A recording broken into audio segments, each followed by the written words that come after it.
नए हैं तो चैनल को सब्सक्राइब करके वीडियो के लाइक कर दीजिए, क्योंकि नए नए अपडेट हम आप लोगों को देते थे। तो चलिए अपडेट की बात करते हैं। दोस्तों बता दें कि आज ही रहुआ बम गाना रिलीज हो गया है खेसारी लाल यादव का।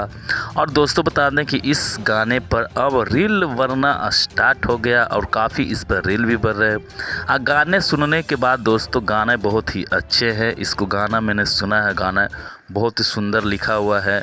दोस्तों बता दें कि साली जीजा पे गाना है और खेसारी लाल यादव का बहुत ही सुंदर गाना जो आज रिलीज हुआ। और जहां व्यू की बात बता दें दोस्तों, तो इस गाने का व्यू ठीक ठाक है और गाने का अच्छा खासा रिस्पांस भी मिल रहा है। और जल्द इसको आप लोग ट्रेंडिंग में लाने का कोशिश कीजिए। और गाने पर देख सकते हैं कि खेसारी लाल यादव का फर्स्ट रील देख सकते हैं जो खेसारी लाल यादव बनाए हैं, अपने ही गाने पे इंस्टाग्राम पे रील बनाए हैं खेसारी लाल यादव। वो काफ़ी इस पे रील बनना स्टार्ट हो गया, काफ़ी लोग रील बना रहे। गाने बहुत ही अच्छे हैं, सुनने के बाद बहुत ही सुंदर लगेगा। तो क्या है आप लोगों का राय इस गाने के बारे में और खेसारी लाल यादव के बारे में कमेंट्स करके ज़रूर बताइएगा। और मिलते हैं फिर नेक्स्ट वीडियो में। जय भोजपुरी, जय बिहार।